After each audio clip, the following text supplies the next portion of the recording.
2021년도 2회 중학교 졸업 검정고시 4회 해설할게요.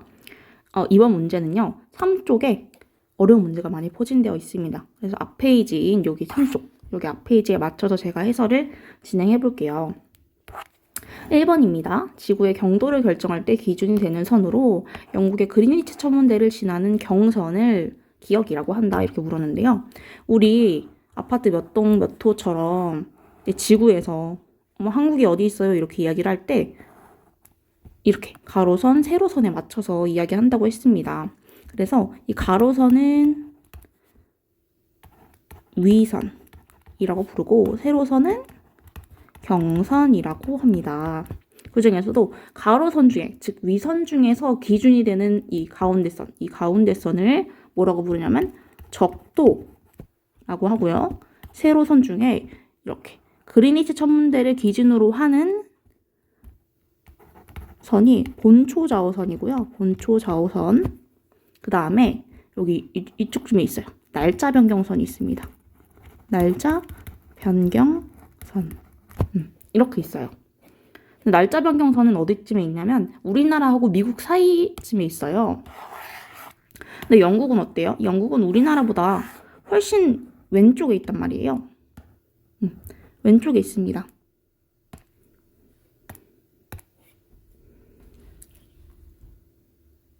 그래서 여기서는 날짜 변경선이 답이 되지 않고요. 4번 본초좌우선이 정답입니다.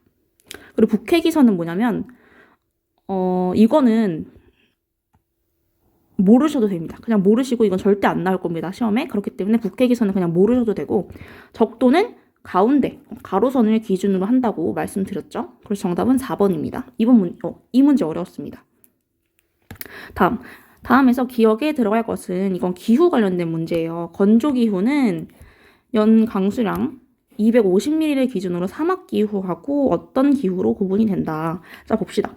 1번 선지 먼저 볼게요. 선지. 빙설기후. 얘는 한대기후죠. 툰드라기후. 얘도 한대기후입니다. 열대우림기후는 여기 앞에 나와 있지만 열대기후예요. 그래서 2번이 정답입니다. 스텝기후가 뭔지 모르지만 다른 게 다 아니기 때문에 스텝기후가 정답으로 골라낼 수 있어야 됩니다. 스텝기후는 건조기후 중에 하나입니다. 자, 앞에도 설명 나와 있지만 건조기후는 강수량 250ml를 기준으로 해서 0부터 250 그리고 250부터 500 이렇게 나뉘거든요. 0부터 250을 사막기후라고 하고 250부터 500까지를 스텝기후라고 해요. 이 스텝이 무슨 뜻이냐면 잡초 이런 걸 뜻하거든요. 그러니까 스텝기후는 어떤 이미지를 기억하시면 되냐면 동물의 왕국에 보면은 초원 많이 나오잖아요. 딱 스텝기후가 딱 초원을 의미합니다. 그렇기 때문에 스텝기후 하면은 동물의 왕국을 떠올려 주시고 건조기후 중에 하나구나 이렇게 기억해 주시면 되겠습니다. 3번입니다. 산봉우리를 뜻하는 제주도 방언으로 제주도 곳곳에 발달한 300여 개의 작은 화산체이나 큰 화산의 사면의 형성은 식화산 또는 기생화산을 의미한다. 요게 두 번째 설명은 어렵고 여기서 제주도 방언으로 산봉우리를 뜻한데요. 정답은 1번입니다. 오름이고요. 제주도에 가셨으면 오름이라는 거 쉽게 아셨을 것 같습니다. 피오르는 이건 추운 지역에서 나타나는 거예요. 이제 빙하가 얼었다가 녹으면서 나타나는 게 피오르입니다. 요렇게 피오르? 요렇게 생각하시면 될 것 같아요. 요거는 호른이라는 것이고 피오르는 뭐냐면 빙하가 녹으면서 이렇게 침식된 거예요. 땅이. 이게 땅 단면이라고 하면 이렇게 여기가 파인 거예요. 이만큼이 빙하에 의해서 파인 겁니다. 그래서 여기가 어떻게 형성이 되냐면 바닷물이 들어오면서 길고 좁은 만이 형성됩니다. 그걸 피오르라고 하고요. 시스텍은 C가 바다예요. 바다에 그냥 이렇게 덩그러니 서 있는 그런 큰 돌멩이가 있어요. 그걸 시스텍이라고 합니다. 그리고 해식동굴은 말 그대로 바다에 있는 동굴인데요. 파도에 의해서 침식되면서 해식 절벽에 형성된 동굴을 이야기합니다. 그래서 정답은 1번이었고 4번으로 가볼게요. 기억의 사례 기억에 들어갈 것으로 가장 적절한 것은 세계 여러 지역의 식생활과 전통을 반영한 햄버거, 외국에서 들어온 침대와 한국의 전통 온돌이 만나 새롭게 만들어진 돌침대. 자, 이렇게 세계 여러 지역의 식생활하고 전통이 반영된 햄버거래요. 예를 들어서 보면은 인도 사람들은 힌두교가 많습니다. 인도 사람들은 힌두교, 즉 소를 안 먹기 때문에 여기는 불고기 버거, 소고기 버거 이런 게 없고 치킨 버거 이런 게 있고요. 또 우리나라에도 한국에도 보면은 불고기 버거. 불고기가 뭐예요? 불고기는 우리나라 거잖아요. 근데 불고기 버거라고 해서 이제 믹스해서 만들어진 햄버거인 거죠. 그리고 외국에서 들어온 침대하고 온돌이 만나서 돌침대가 됐대요. 이거 뭐예요? 섞인 거란 말이에요. 섞인 거. 그래서 여기서 핵심은 뭐냐면 다른 문화 사이에 서로 다른 문화가 섞이는 거. 문화가 융합되는 거. 그거 찾아내셔야 되고요. 정답은 4번입니다. 문화 변형이 뭐냐면 말 그대로 그냥 문화가 변하는 걸 이야기해요. 그중에 문화 융합도 있고 또 문화 공존 그리고 또 문화 동화 이렇게 있습니다. 그중에서도 이거는 융합, 문화 변형 중에 문화 융합에 해당하기 때문에 정답은 4번이고요. 1차 집단은 태어나면서 자연스럽게 형성되는 것. 가족을 생각하시면 되고요. 귀속주의는 내가 태어날 때부터 갖고 있는 나의 역할을 이야기합니다. 예를 들어서 딸, 아들. 역할 갈등은 나의 여러 가지 역할들 중에서 어떤 역할을 제일 우선으로 할지 갈등하는 겁니다. 이거는 제가 2021년도 1회 시험에서도 설명을 했기 때문에 넘어갈게요. 5번.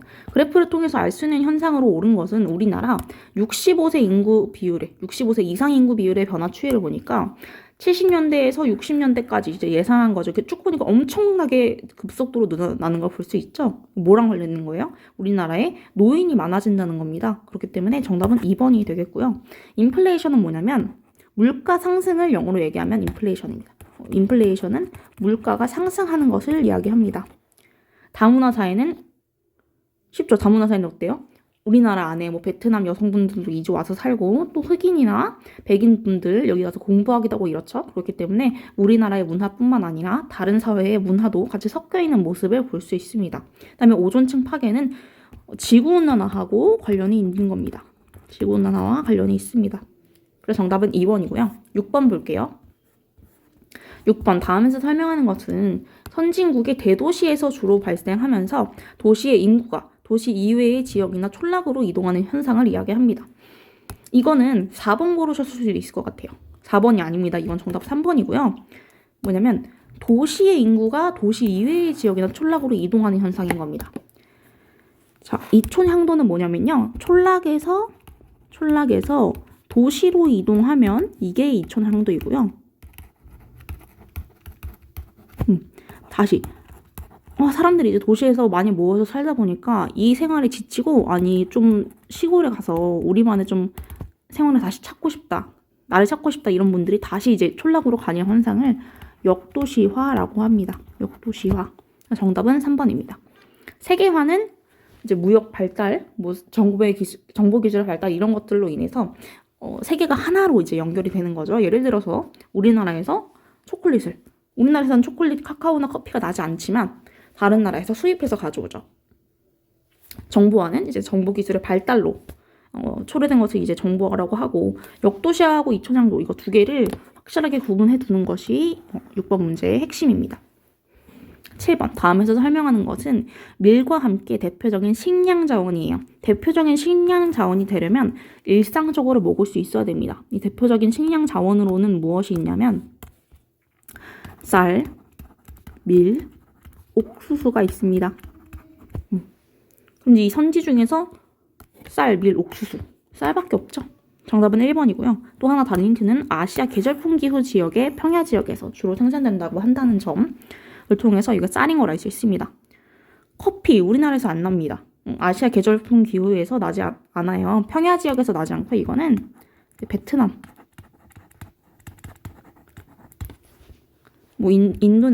인도네시아를 인니 이렇게 부르구나. 인도네시아. 대추야자는 건조기후에서 납니다. 건조기후. 그리고 사탕수수는 대표적인 식량 자원이 아니기 때문에 정답은 1번이 됩니다. 그다음에 8번. 다음에서 설명하는 것은 기업의 본사, 연구소, 공장 등이 각각의 기능을 수행하는 데 적합한 직업으로 분산되는 현상. 이걸 뭐라고 하냐면요. 공간적 분업이라고 합니다. 여기서 힌트는 분산되는 현상. 이걸 통해서 분업이라는 것을 찾아낼 수 있으셔야 되고요.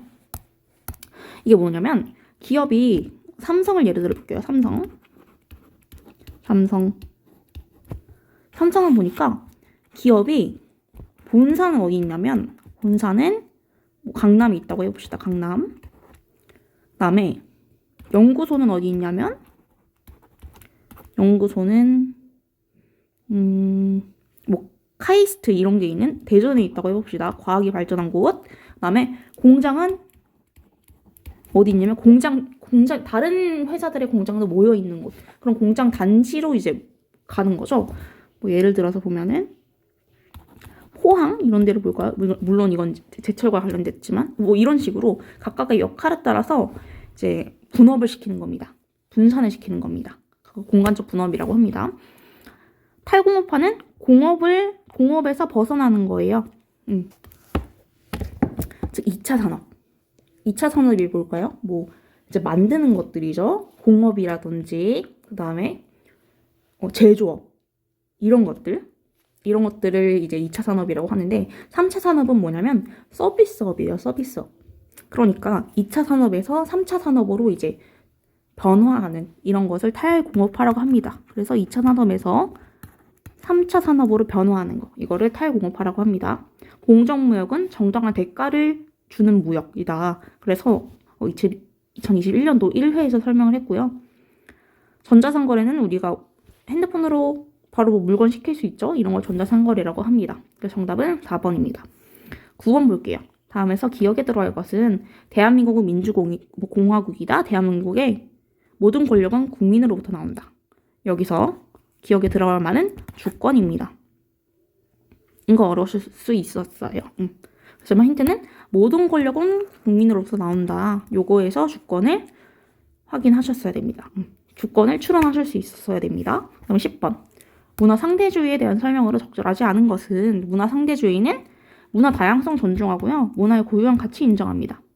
우위를 평가하지 않고 각각의 배경 속에서 문화를 이해합니다. 정답은 3번. 11번. 다음에서 설명하는 정치 주체는 정치적 의견이 같은 사람들이 모여서 만든 단체, 정치 권력 획득을 목적으로 한다. 그래서 우리가 이 정치 권력 획득을 목적으로 하기 때문에 이 사람들은 투표철이 되면 엄청 이제 선거운동 열심히 하죠. 선거운동. 이런 모습 상상할 수 있습니다. 그 다음에 정치적 의견이 같은 사람들이 모여서 만든 단체다. 정치적 목적을 가진 집단이죠. 정치 집단. 정답은 2번입니다. 법원은 정치 권력 획득 이런 거 관련 없고요. 감사원도 관련 없습니다. 헌재도 관련 없어요. 정답은 2번입니다. 다음에서 기억에 들어갈 기본권으로 가장 적절한 것은 국민이 선거에 참여한다. 투표에 참여한다 라는 것을 통해서 참정권이라는 것을 알 수 있습니다. 나머지는 참정권과 무관합니다. 사회권은 인간다운 생활과 관련은 있는 겁니다. 인간다운 생활. 최소한의 인간답게 살 수 있도록 그걸 요구하는 게 사회권이고요. 청구권은 뭐냐면 내가 뭐 나의 인권을 침해당했을 때 나라에 구제를 요청하는 거예요. 구제 요청. 이런 게 청구권이라고 보시면 되고 노동은 내가 원하는 직업 선택하는 거. 그 다음에 안전한 환경에서 노동하는 거. 이런 것들을 노동권이라고 합니다.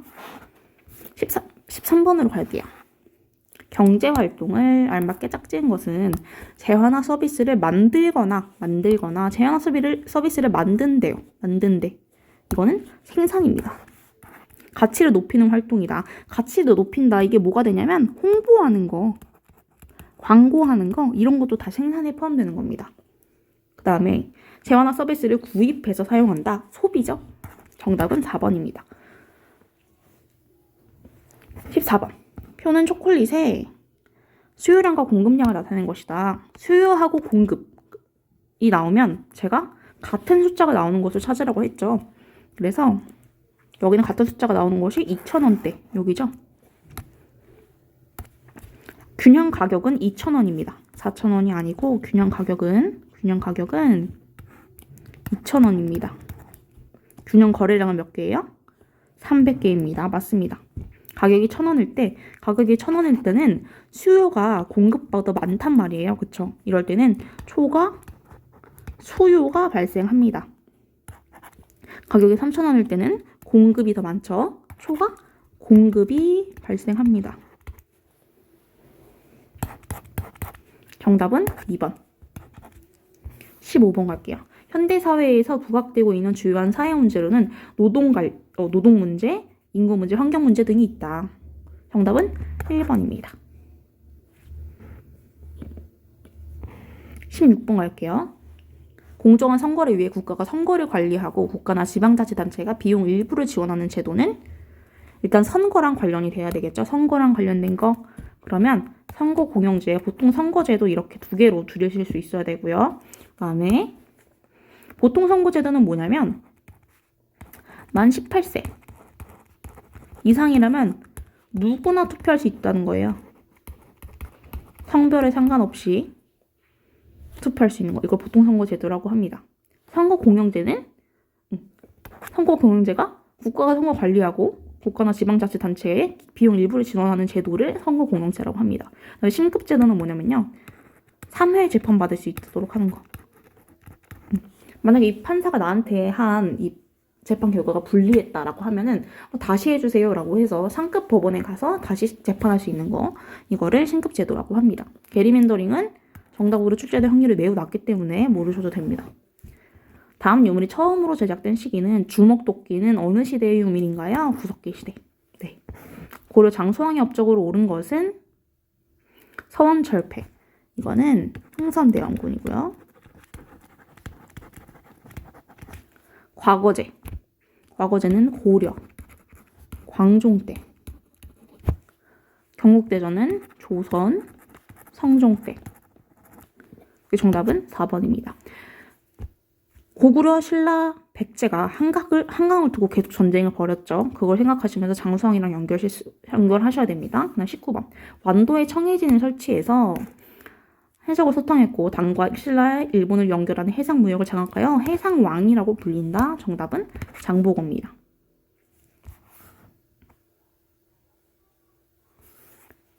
20번. 고려를 건국했다. 사신간 제도, 기인 제도를 시행했다. 이 사람 누굴까요? 태조 왕건입니다. 동의보감, 대동여지도, 몽유도원도 얘네 다 뭐냐면 조선시대 유물이에요. 그럼 남은 거 하나. 훈효십조입니다. 훈효십조를 남겼다. 21번. 조선 후기 서민문화에 대한 설명으로 옳은 것은 판소를 유행했고 한글 소설 보급됐습니다. 상감천자는 고려 때예요. 근데 고려시대가 아니라고 하더라도 서민문화잖아요. 서민문화. 서민들이 이 상감천자를 갖고 있을 수 있었을까요? 비싸니까 못 가졌을 거예요. 네.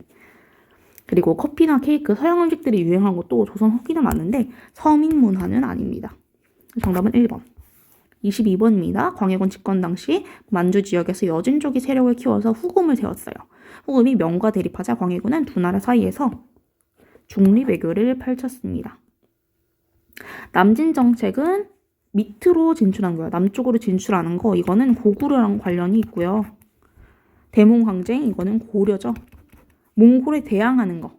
몽골에 맞서서 우리나라를 지키려고 했던 게 고려시대 때 일어났고요. 나제 동맹은 신라하고 백제 동맹이죠. 정답은 3번입니다. 조선 세종의 업적 제일 유명한 거 뭐 있죠? 원민정음. 정답은 2번입니다. 대동법은 광해군. 노비양금법은 광종. 팔만대장경은 고려시대 때죠. 네. 일제 식민지배 정책이 아닌 것은 국채보상운동? 일제가 우리나라의 국채를 갚아주려고 할까요? 아니죠. 이건 우리나라가 했던 운동이고요. 산미증식계획, 토지조사사업, 헌방경찰제도 모두 맞습니다. 25번. 6.25 전쟁의 전개 과정. 여기 중에서 6.25 전쟁에 해당하는 건 뭐 있어요? 3번밖에 없죠? 정답은 3번입니다. 3.1운동은 우리나라 광복하기도 전에 6.25 전쟁은 광복 후에 일어났잖아요. 광복 후. 광복이 뭐예요? 우리나라를 되찾은 거예요. 다시 빚을 되찾은 날. 그 다음에 4.19 혁명이랑 부마 민주항쟁은 6.25 전쟁 이후의 사건이죠. 정답은 3번입니다.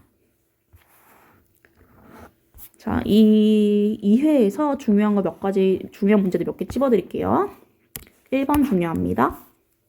1번, 2번, 3번, 4번, 6번, 7번, 8번, 10번, 11번.